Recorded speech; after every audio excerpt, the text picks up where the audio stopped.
Hello students, welcome to law excellence IAS academy.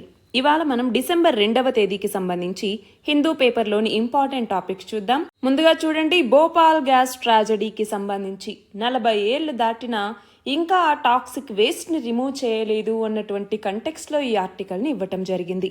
రెండవది చూడండి, Trump bricks దేశాలని threaten చేయటం జరిగింది. ఏమని? డాలర్ని గనక మీరు అండర్మైన్ చేసే చర్యలు తీసుకుంటే 100% టారిఫ్స్ విధిస్తాము అన్నట్టుగా. మరి ఎందుకు అలా అంటున్నారు, ఏంటి అన్నటువంటి తెలుసుకుందాం. నెక్స్ట్ చూడండి, క్లైమేట్ చేంజ్ అలానే సముద్రాలు, ఈ రెండింటికి సంబంధించిన లింక్ ఏంటి అన్నటువంటి తెలుసుకుందాం. అలానే నాన్ కమ్యూనికబుల్ డిసీజ్ బర్డెన్ అన్నటువంటిది పెరుగుతోంది ఇండియన్ సిటీస్లో అన్నటువంటి కంటెక్స్లో అసలు నాన్ కమ్యూనికబుల్ డిసీజ్ అంటే ఏంటి, ఎగ్జాంపుల్స్ ఏంటి అన్నటువంటి తెలుసుకుందాం. అలానే రీసెర్చ్ సెక్యూరిటీ అన్నటువంటిది నేషనల్ ప్రియారిటీగా ఉండాలి అన్నట్టుగా ఆర్టికల్ ఇవ్వటం జరిగింది. మరి ఎందుకని రీసెర్చ్ సెక్యూరిటీ అన్నటువంటిది ఎందుకంత ఇంపార్టెంట్, దీని గురించి మనం తెలుసుకుందాం. అలానే చివరిగా నెట్ జిఎస్టీ రెవెన్యూస్కి సంబంధించి మనం చూస్తే ఫెస్టివల్ సీజన్, దసరా, దివాళీ ఇవన్నీ ఉన్నా కూడా కేవలం 11.1% మాత్రమే నెట్ జిఎస్టీ రెవెన్యూ అన్నటువంటిది పెరిగింది. మరి ఎందుకు అన్నటువంటి రీజన్ తెలుసుకుందాం. ఇవాల్టి మన ఫస్ట్ ఆర్టికల్ చూడండి, భోపాల్ గ్యాస్ ట్రాజడీకి సంబంధించి. మనం దీన్ని జిఎస్ పేపర్ 2లో హెల్త్ అన్నటువంటి టాపిక్ కింద చదువుకుంటాము. మరి మనం గమనిస్తే భోపాల్ గ్యాస్ ట్రాజడీ అన్నటువంటిది ఏమైంది, 1984వ సంవత్సరంలో డిసెంబర్ 3వ తేదీన మిథైల్ ఐసోసైనైట్, గుర్తుంచుకోవాలి, మిథైల్ ఐసోసైనేట్ అన్నటువంటి ఈ కెమికల్ అన్నటువంటిది లీక్ అయింది ఒక యూనియన్ కార్బైడ్ అనేటటువంటి పెస్టిసైడ్ ప్లాంట్ నుంచి. భోపాల్ అన్నటువంటిది ఎక్కడుంది, మధ్యప్రదేశ్లో ఉంది. మరి అప్పట్లో యూనియన్ కార్బైడ్, ఇప్పుడు డవ్ కెమికల్స్ అనేసి కూడా దీన్ని పిలుస్తూ ఉన్నారు. మరి అలాంటి ఒక పెస్టిసైడ్ ప్లాంట్ నుంచి సడన్గా 40 టన్నుల గ్యాస్ అలాగే మిగతా కెమికల్స్ అన్నటువంటివి లీక్ అయ్యాయన్నమాట ఆ ఫ్యాక్టరీ నుంచి. మిథైల్ ఐసోసైనైట్ అన్నటువంటిది మనం చూస్తే ఎక్స్ట్రీమ్లీ టాక్సిక్ గ్యాస్ ఇది. ఒకవేళ ఈ కాన్సన్ట్రేషన్ కనుక ఎయిర్తో టచ్ అయితే దాదాపు 21 ppm ఈ గ్యాస్ పార్టికల్స్ కనుక ఎయిర్తో టచ్ అయితే అది వితిన్ మినిట్స్లో ఆ గ్యాస్ని పీల్చుకున్న కాసేపట్లోనే చనిపోతారు. సో గ్లోబల్గా వచ్చినటువంటి కెమికల్ డిజాస్టర్స్తో one of the worst chemical డిజాస్టర్గా మనం ఈ భోపాల్ గ్యాస్ ట్రాజడీని చెప్తూ ఉంటాం. ఎందుకంటే ఇప్పటికీ దీనికి సంబంధించిన ఇల్ ఎఫెక్ట్స్ అన్నటువంటివి ఆ ఎఫెక్టెడ్ ఏరియాస్లో ఉన్నటువంటి పీపుల్లో కనబడుతూ ఉంటాయి. కాబట్టి మరి 1984లో ఈ ట్రాజడీ అన్నటువంటిది జరిగితే దానికి సంబంధించి దీనికోసం ఒక చట్టాన్ని గవర్నమెంట్ తీసుకొచ్చింది. అది ఏంటి అంటే పబ్లిక్ లయబిలిటీ ఇన్సూరెన్స్ యాక్ట్ అన్నటువంటిది.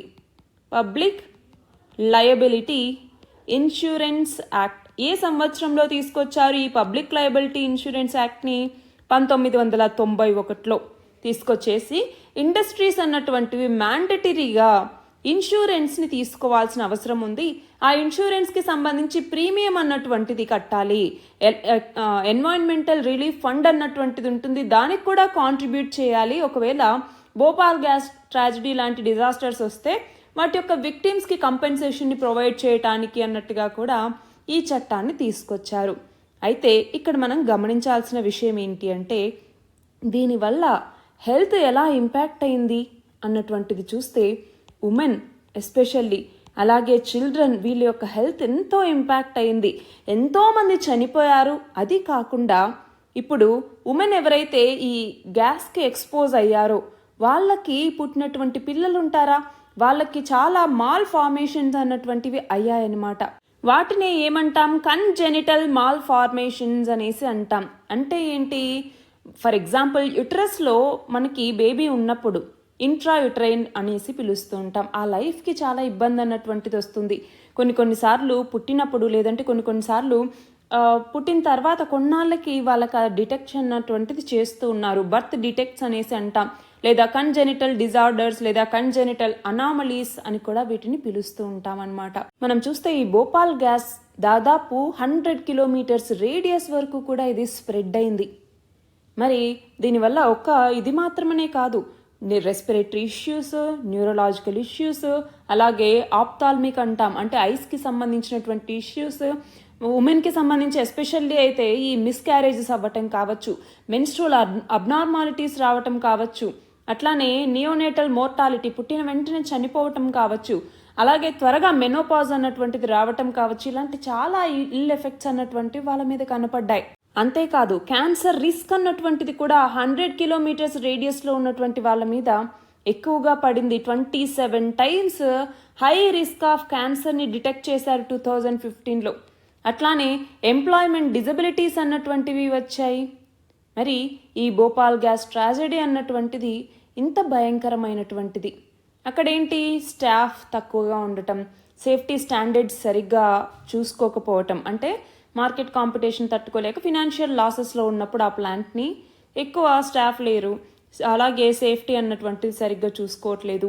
అంతేకాదు ఆ ప్లాంట్ అన్నటువంటిది చాలా డెన్స్ పాపులేటెడ్ ఏరియాలో ఉంది, కానీ ఎలాంటి ఎమర్జెన్సీ ప్లాన్స్ కానీ వార్నింగ్ సిస్టమ్స్ కానీ లేవు. దాంతో ఇంత పెద్ద ట్రాజెడీ అన్నటువంటిది ఇక్కడ జరిగిందనమాట. అయితే 2019లో ఇంటర్నేషనల్ లేబర్ ఆర్గనైజేషన్ ఒక రిపోర్ట్ ఇచ్చింది. ఆ రిపోర్ట్ ప్రకారం దాదాపు 30 టన్నుల పాయిజనస్ గ్యాస్ అన్నటువంటిది దాదాపు 6,000 వర్కర్స్ అలాగే దగ్గరున్నటువంటి ఇన్హాబిటెంట్స్కి చాలా ఎఫెక్ట్ అయింది అన్నట్టుగా చెప్పడం జరిగింది. 1919 తర్వాత మేజర్ ఇండస్ట్రియల్ యాక్సిడెంట్స్లో వరల్డ్లో ఇది కూడా ఒకటిగా లిస్ట్లో చేరిపోయింది. మరి ఇన్నాళ్ళైనా ఇంకా యూనియన్ కార్బైడ్ యొక్క టాక్సిక్ వేస్ట్ని రిమూవ్ చేయలేదు అన్నట్టుగా ఇక్కడి ఆర్టికల్ అన్నమాట. దాదాపు 11 లక్షల టన్నుల కంటామినేటెడ్ సాయిల్ అన్నటువంటిది ఇంకా అక్కడ ఉంది.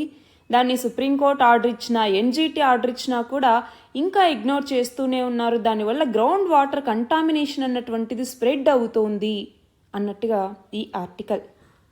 మన నెక్స్ట్ ఆర్టికల్ చూడండి. రీసెంట్గా యుఎస్ఏలో జరిగినటువంటి ఎలక్షన్స్లో ఎవరు గెలిచారు? మళ్ళీ ట్రంప్ మామ గెలవటం జరిగింది. అయితే ఈయన ఏమంటూ ఉన్నారు, బ్రిక్స్ దేశాలకి థ్రెటన్ చేయటం జరిగింది. ఏమని? మీరు కనుక డాలర్ని అండర్మైన్ చేసేలాగా ఏదైనా చర్య చేస్తే అప్పుడు మీకు 100% టారిఫ్స్ అన్నటువంటి వేయటం జరుగుతుంది అన్నట్టుగా అన్నారనమాట. మరి ఈ కంటెక్స్ట్లో మనం ఒకటి గమనించాలి. ఇప్పుడు వరల్డ్ వైడ్గా మనం చూస్తే దాదాపు 58% వరల్డ్స్ ఫారిన్ ఎక్స్చేంజ్ రిజర్వ్స్కి డాలర్ అన్నటువంటిదే ఫేస్గా ఉంది. మరి ఐఎంఎఫ్ ఇవన్నీ కూడా ఇదే చెప్తూ ఉన్నాయన్నమాట. బట్ ఇప్పుడు ఏమవుతోంది, బ్రిక్స్ దేశాలు కొత్తగా కరెన్సీని తీసుకురావాలి, డాలర్కి ఆల్టర్నేటివ్గా అని ఆలోచిస్తున్నాయి. అయితే బ్రిక్స్ దేశాల జీడిపి అన్నటువంటిది చాలా ఎక్కువ ఉంది, అలాగే బ్రిక్స్ దేశాల యొక్క పాపులేషన్ ఎక్కువగా ఉంది. మరి ఇలాంటి టైంలో ఒక ఆల్టర్నేటివ్ కరెన్సీని తీసుకొస్తే దానివల్ల డాలర్ ఎఫెక్ట్ అయ్యేటటువంటి ప్రమాదం చాలా ఉంది. మరి అలాంటి నేపథ్యంలోనే యుఎస్ఏ ఈ యొక్క థ్రెటన్ చేయటం జరిగిందనమాట. అయితే ఈ కంటెక్స్లో మనం ఒకటి గమనించాలి. అది ఏంటి, ఇండియా ఏం చేస్తోంది? ఇండియా మన లోకల్ కరెన్సీని పెంచుకోవాలి, వాల్యూని అనుకుంటుంది. సో రూపీని ఇంటర్నేషనలైజ్ చేయాలి. ఇంటర్నేషనలైజేషన్ లేదా అంతర్జాతీయీకరణ అంటాం. రూపాయిని అంతర్జాతీయీకరణ చేయాలి అన్నట్టుగా మన భారతదేశం చాలా ట్రై చేస్తోంది.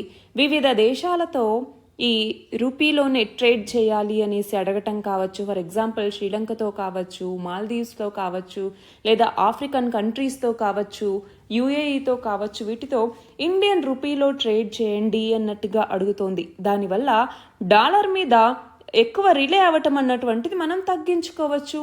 ఎస్పెషల్గా ఈ రష్యా ఉక్రెయిన్ వార్ ఈ టైంలో శాంక్షన్స్ చాలా విధించిన తర్వాత ఇండియన్ రూపీలో ట్రేడ్ చేయటం అన్నటువంటిది కొంతవరకు పెరుగుతోంది. అయితే మనం ఇంకోటి గమనించాలి ఏంటి అంటే, ఇప్పుడు యుఎస్ డాలర్ అన్నటువంటిది చాలా డామినెంట్ వెహికల్ కరెన్సీ, అది మనందరికీ తెలుసు. మన రూపీ ఇప్పుడు మొత్తం కరెన్సీలో ఎంత పర్సంటేజ్ ఉంది అంటే 1.6% ఉందన్నమాట. అంటే మొత్తం ప్రపంచ దేశాలు ఉపయోగించేటటువంటి వాటిలో. మరి ఒక కరెన్సీని ఇంటర్నేషనల్ కరెన్సీ అనేసి ఎప్పుడు అంటారు?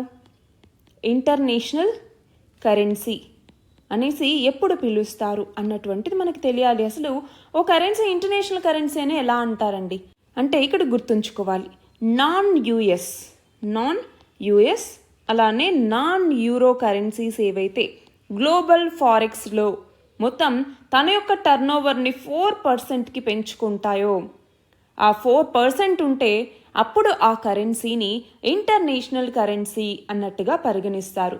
కానీ ఇప్పుడు మనది ఎంత ఉంది? కేవలం 1.6% గ్లోబల్ ఫారెక్స్ టర్నోవర్ మాత్రమే ఉంది. సో అది 4%కి పెరిగితే అప్పుడు మన రూపీ ఇంటర్నేషనలైజ్ అయినట్టు అనమాట.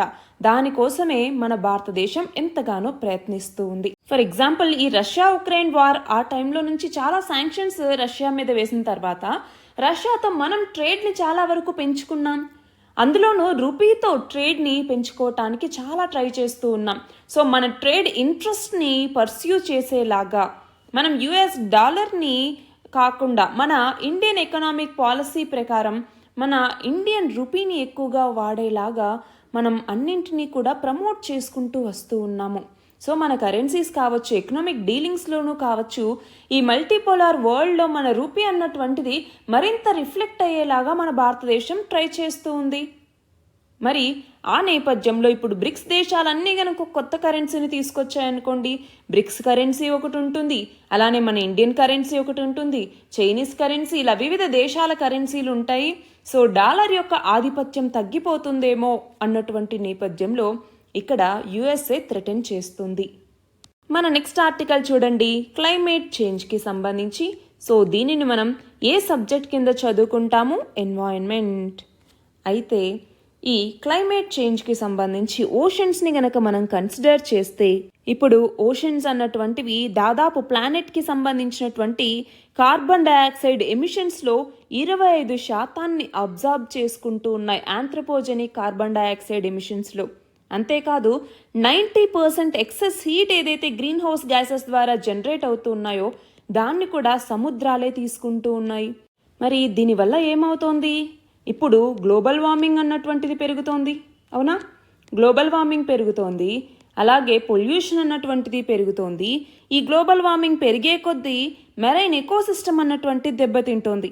ఫర్ ఎగ్జాంపుల్, అక్కడ ఉన్నటువంటి క్యాల్సిఫైయింగ్ ఆర్గానిజమ్స్ అంటే కోరల్ రీఫ్స్ కావచ్చు, షెల్ ఫిషెస్ కావచ్చు, ఇలాంటివన్నీ కూడా ఈ ఓషన్ సర్క్యులేషన్ మారటం వల్ల, గ్లోబల్ వార్మింగ్ రావటం వల్ల, డీఆక్సిజనేషన్ అవ్వటం వల్ల వాటి హ్యాబిటాట్స్ అన్నటువంటివి కోల్పోతూ ఉన్నాయి.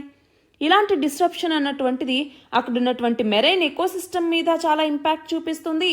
ఆ మెరైన్ ఎకోసిస్టమ్ సర్వీసెస్ ఏవైతే మనం పొందుతూ ఉన్నామో, ఫర్ ఎగ్జాంపుల్ కార్బన్ సీక్వెస్ట్రేషన్ అన్నటువంటిది కావచ్చు, ఫుడ్ సెక్యూరిటీ అన్నటువంటిది కావచ్చు, ఇలాంటి వాటి మీద కూడా చాలా ఇంపాక్ట్ చూపిస్తుంది. ఫర్ ఎగ్జాంపుల్, ఇప్పుడు మనం ఒకటి గమనిద్దాం. అది ఏంటి అంటే, ఇప్పుడు డీకార్బనైజేషన్, అలానే క్లైమేట్ రెసిలియన్స్, ఇవన్నీ మనము చేరుకోవాలి అనేసి లక్ష్యాలుగా పెట్టుకున్నాం. దానికోసం మెరైన్ కార్బన్ డయాక్సైడ్ రిమూవల్ అన్నటువంటి ఒక పద్ధతిని కూడా వాడుతూ ఉన్నారు. ఏంటి? మెరైన్ కార్బన్ డయాక్సైడ్ రిమూవల్ అని చెప్పేసి. సో దీని ద్వారా ఏంటి? కార్బన్ ఎమిషన్ రిడక్షన్ అన్నటువంటిది చేయాలి. ఇది మాత్రమే కాకుండా కార్బన్ డయాక్సైడ్ బర్డన్ని మనం తగ్గించుకోవాలి అన్నటువంటిది. అంటే ఓషన్లో చాలా సర్ఫేస్ ఏరియా అన్నటువంటిది ఉంటుంది, అవునా? మరి ఇక్కడ కేర్ఫుల్గా మనం న్యాచురల్గా కేర్ఫుల్ ఇంజనీర్డ్ సొల్యూషన్స్ని కనుక వాడుకుంటే, కొంచెం ఎఫర్ట్స్ పెడితే మనం క్లైమేట్ చేంజ్కి అగెనెస్ట్గా ఫైట్ చేయొచ్చు అన్నట్టుగా. అంటే ఏంటి? ఇక్కడ oceans, seas, rivers, even lakes, ఇలాంటి వాటిలో కూడా డీప్ వాటర్ బాడీస్ అన్నటువంటివి ఎక్సెస్ కార్బన్ని ర్యాపిడ్గా అట్మాస్ఫియర్ నుంచి రిమూవ్ చేసుకునేటటువంటి క్యాపబిలిటీని కలిగి ఉంటాయి. అంతేకాదు కార్బన్ని మనం చూస్తే వివిధ మినరల్స్తో బైండ్ చేసేసి తొందరగా వాటిని మార్చేటటువంటి అబిలిటీ కూడా ఈ యొక్క సీస్కుంటుంది. మరి అలాంటి నేపథ్యంలో ఏమవుతోంది అంటే, కొంతమంది ఏం చేస్తూ ఉన్నారు? బయోమాస్ ఏవైతే ఉంటుందో ఆ బయోమాస్ని సీలో బరీ చేస్తూ ఉన్నారు. సో బయోమాస్ బరియల్ అని కూడా పిలుస్తూ ఉంటాం. సో అలా చేస్తే ఏమవుతుంది? Per year 22 billion tons of carbon dioxide sequestration అన్నటువంటిది జరుగుతుంది దీనివల్ల అనేసి అంచనా. దానివల్ల సీస్ యొక్క అసిడిక్ నేచర్ అన్నటువంటిది తగ్గించవచ్చు. కాకపోతే ఒకటి గమనించాలి, సీ వాటర్లో ఆల్కలైన్ మెటీరియల్స్ని యాడ్ చేయడం ద్వారా కార్బన్ డయాక్సైడ్ కంటెంట్ని న్యూట్రలైజ్ చేయొచ్చు. దానివల్ల tens of thousands of years పట్టేటటువంటి కార్బన్ని ఇక్కడ లాక్ చేసేయచ్చు ఇనార్గానిక్ మాలిక్యూల్స్తో డిజాల్వ్ చేయటం ద్వారా. సో దీనివల్ల దాదాపు 15 బిలియన్ టన్నుల కార్బన్ డయాక్సైడ్ పర్ ఇయర్ ఇక్కడ సీక్వెస్ట్రేషన్ అన్నటువంటిది చేయొచ్చు. సో మిగతా బయాటిక్ మెథడ్స్తో కంపేర్ చేసుకుంటే దీని యొక్క మ్యాగ్నిట్యూడ్ అన్నటువంటిది చాలా ఎక్కువ. సో ఇప్పుడు కార్బన్ సీక్వెస్ట్రేషన్కి సంబంధించి మనకున్నటువంటి లాజికల్గా టెక్నాలజీస్ని వాడుకొని గనక మనం రెగ్యులేటరీ ఛాలెంజెస్ కావచ్చు, పబ్లిక్ సెప్టిసిజం కావచ్చు, అట్లానే ఇప్పుడు ఎనర్జీ ఇన్పుట్స్ అన్నటువంటి మనకు చాలా కావాలి. సో వీటన్నింటి కోసం మనము ఈ పద్ధతికి వెళ్ళొచ్చు. అయితే ఇక్కడ మనం ఇంకొకటి గుర్తుపెట్టుకోవాలి, అదేంటి 2015 సంవత్సరంలో మనకి COP21 జరిగింది. ఆ COP21లో ప్యారిస్ అగ్రిమెంట్ అనేసి మనం కుదుర్చుకున్నాం, అవునా? సో ఈ ప్యారిస్ అగ్రిమెంట్ ప్రకారం 2100 సంవత్సరానికల్లా టెంపరేచర్ని 1.5 డిగ్రీ సెల్సియస్ లోపు ఉంచాలన్నటువంటిది లక్ష్యం. సో ఇలా ఉంచాలి అన్నా, అలానే కార్బన్ ఎమిషన్స్కి సంబంధించి 570 బిలియన్ టన్నుల కార్బన్ డైఆక్సైడ్ ఎమిషన్స్ని మనము క్యాప్ పెట్టుకోవాలి, అంటే ఇంతే ఎమిట్ చేయాలన్నట్టుగా ఒక క్యాప్ పెట్టుకోవటం కావచ్చు, 2050 నాటికల్లా నెట్ జీరో లక్ష్యాన్ని చేరుకోవటం కావచ్చు. ఇలా చేరుకుంటేనే ఇప్పుడున్నటువంటి ఆ పరిస్థితులు చక్కబడతాయి. లేదు అనుకుంటే ప్రస్తుతం ఉన్నటువంటి కార్బన్ బడ్జెట్ ఇలానే కొనసాగితే 2031 కల్లా ఇదంతా వ్యానిష్ అయిపోతుంది అన్నట్టుగా ఈ యొక్క ఆర్టికల్. మన నెక్స్ట్ ఆర్టికల్ చూడండి, ఇండియన్ సిటీస్లో నాన్ కమ్యూనికబుల్ డిసీజ్ బర్డన్ అన్నటువంటిది పెరుగుతోంది అన్నటువంటి నేపథ్యంలో. సో దీన్ని GS2లో హెల్త్ అన్నటువంటి టాపిక్ కింద డిసీజెస్ కింద చదువుకుంటాము. అయితే ఇక్కడ మనకు తెలియాల్సింది ఏంటి, రీసెంట్గా బెంగళూరు మెట్రోపాలిటన్ ట్రాన్స్పోర్ట్ కార్పొరేషన్కి సంబంధించిన ఒక బస్ డ్రైవర్ డ్యూటీలో ఉండగా చనిపోయారనమాట, కార్డియాక్ అరెస్ట్ రావటం వల్ల. సో అర్బన్ ఏరియాస్లో హెల్త్ అన్నటువంటిది ఎంత వర్సన్ అవుతోంది అనేసి ఇది ఒక ఎగ్జాంపుల్గా చెప్పచ్చు. అయితే ఇప్పుడు ఫస్ట్ ఆఫ్ ఆల్ మనకేం తెలియాలి, రీజన్స్, లేదు అనుకుంటే రిస్క్ ఫ్యాక్టర్స్ అని కూడా పిలుస్తూ ఉంటాం. రిస్క్ ఫ్యాక్టర్స్ అంటే నాన్ కమ్యూనికబుల్ డిసీజ్ బర్డన్ పెరగటానికి ఉన్నటువంటి రీజన్స్ ఏంటి, రిస్క్ ఫ్యాక్టర్స్ ఏంటి అంటే అందులో ఒకటి వచ్చేసరికి హై స్ట్రెస్ అన్నటువంటిది ఉండటం వర్క్ ఎన్వైరన్మెంట్లో. సో ఫర్ ఎగ్జాంపుల్ ఇక్కడ మనం చూస్తే ఈ బెంగళూరు మెట్రోపాలిటన్ ట్రాన్స్పోర్ట్ కార్పొరేషన్లోనే కావచ్చు, అక్కడ ఉన్నటువంటి 40% ఎంప్లాయీస్ 45 నుంచి 60 సంవత్సరాల ఏజ్ ఉన్నటువంటి వాళ్ళు, వాళ్ళలో కార్డియోవాస్కులర్ డిసీజెస్ యొక్క రిస్క్ అన్నటువంటిది ఎక్కువగా ఉంది. కంటిన్యూస్ డ్రైవింగ్ అన్నటువంటిది చేయటం కావచ్చు, ఈటింగ్ హ్యాబిట్స్ సరిగ్గా లేకపోవటం కావచ్చు, దీనివల్ల కూడా అంటే జాబ్ కండిషన్స్ యొక్క డిమాండ్ అన్నటువంటిది ఉంది, కానీ దీనివల్ల వాళ్ళు ఎక్కువ స్ట్రెస్కి లోనవుతూ ఉన్నారు. రెండవది వచ్చేసరికి పూర్ న్యూట్రిషన్ అన్నటువంటిది సరిగ్గా లేదు, తిండి తింటున్నారు కానీ అది పోషకాహారమా కాదా అన్నటువంటిది ఇక్కడ క్వశ్చన్ మార్క్. అట్లానే వాళ్ళ యొక్క లైఫ్ స్టైల్ అంటే ఈ లాంగ్ వర్కింగ్ అవర్స్ అన్నటువంటిది కావచ్చు, వీటి వల్ల ఎక్కువ కూర్చొని ఉండటం కావచ్చు, దీనివల్ల ఒబెసిటీ, హైపర్ టెన్షన్, డయాబెటీస్ ఇలాంటివన్నీ కూడా పెరుగుతూ ఉన్నాయి.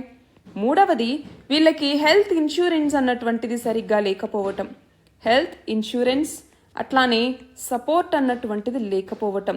సో దానివల్ల డయాగ్నోసిస్ చాలా డిలే అవుతోంది, ఈ నాన్ కమ్యూనికబుల్ డిసీజ్ యొక్క ట్రీట్మెంట్ అన్నటువంటిది లేట్గా అవుతోంది, దాంతో సివియర్ హెల్త్ ఈవెంట్స్ యొక్క రిస్క్ అన్నటువంటిది పెరుగుతోంది. ఇది కాకుండా ఇంకేమేం రీజన్స్ ఉంటాయి, సోషియో ఎకనామిక్ మార్జినలైజేషన్ అని కూడా పిలుస్తూ ఉంటాం. అంటే గమనించాలి, అర్బన్ పాపులేషన్ చాలా మంది స్లమ్స్ లేదంటే ఇన్ఫార్మల్ సెటిల్మెంట్స్లో ఉన్నటువంటి వాళ్ళు చాలా ఎక్కువగా ఉన్నారు. సో అలాంటి వాళ్ళకి హెల్త్ కేర్ యాక్సెస్ అన్నటువంటిది చాలా లిమిటెడ్గా ఉంది. మరి ఈ సోషియో ఎకనామిక్ స్టేటస్ అన్నటువంటిదే పూర్ హెల్త్ అవుట్కమ్స్కి కాంట్రిబ్యూట్ చేస్తోంది. వాళ్ళలోనే ఈ నాన్ కమ్యూనికబుల్ డిసీజెస్ యొక్క బర్డన్ అన్నటువంటిది పెరుగుతోంది.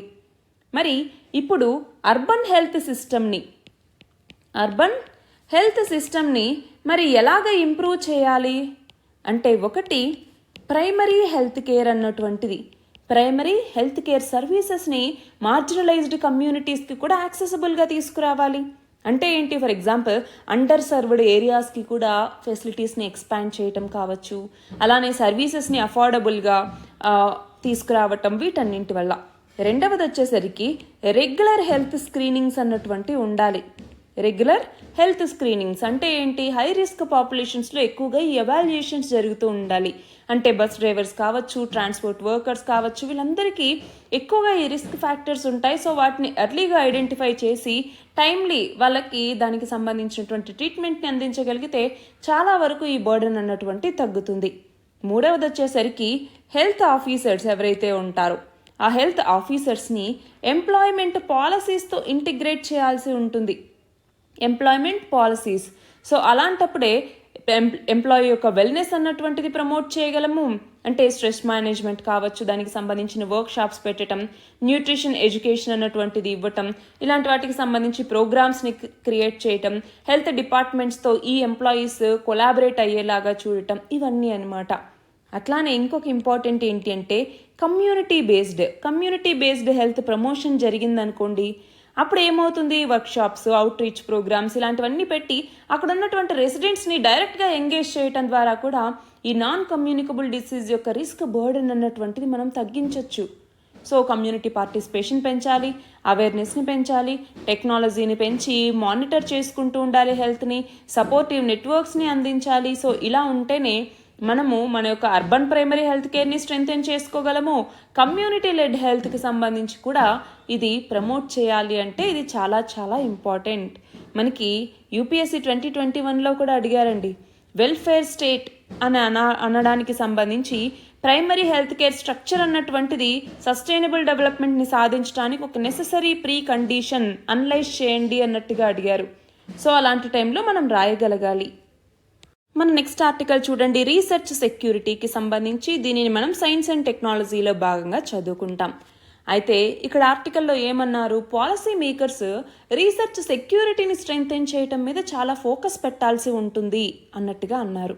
అంటే మనము 2047 సంవత్సరానికల్లా ఏదైతే డెవలప్డ్ నేషన్గా మారాలి అనేసి లక్ష్యంగా పెట్టుకున్నామో అలా చేరుకోవాలి అంటే అందులో సైన్స్ అండ్ టెక్నాలజీ అన్నటువంటిది కూడా చాలా స్ట్రాటజిక్ రోల్ని ప్లే చేస్తుంది. మరి అలాంటి సైన్స్ అండ్ టెక్నాలజీకి సంబంధించి కటింగ్ ఎడ్జ్ టెక్నాలజీస్లో ఇన్వెస్ట్మెంట్ పెట్టడం అన్నటువంటిది, అట్లానే సొసైటల్ ఛాలెంజెస్ని అడ్రస్ చేయటం, ఎకనామిక్ ఆపర్చునిటీస్ని పొందటం, ఇవన్నీ కూడా చాలా ఇంపార్టెంట్ రోల్ని ప్లే చేస్తాయి. కాబట్టి మనం కూడా మన యొక్క ఇన్నోవేషన్ ఎకోసిస్టమ్ని ప్రమోట్ చేసుకోవాలి. దాని ద్వారా మనము ఈ టెక్నాలజీస్ ఏవైతే ఉన్నాయో ఈ టెక్నాలజీస్ అన్నింటినీ కూడా మనం తీసుకోవాలి, హార్నెస్ చేసుకోవాలి. దానికోసం రీసెర్చ్ అండ్ డెవలప్మెంట్ అన్నటువంటిది చాలా చాలా ఇంపార్టెంట్ మనకి. మరి అలాంటి నేపథ్యంలోనే ఇప్పుడు నాలెడ్జ్ ఎక్స్చేంజ్ అన్నటువంటిది చేసుకోవాలి. సైంటిఫిక్ ప్రోగ్రెస్కి ఫండమెంటల్ ఏంటి అంటే ఈ నాలెడ్జ్ ఎక్స్చేంజ్ అన్నటువంటిదే. సో దానికి సంబంధించి కొలాబరేషన్స్ అన్నటువంటివి చేసుకోవటం. అట్లానే ఇంటలెక్చువల్ ప్రాపర్టీ, ఐపీ అంటాం కదా, ఇంటలెక్చువల్ ప్రాపర్టీ రైట్స్ అనేసి. సో ఇవి థెఫ్ట్కి గురి కాకుండా చూసుకోవటం.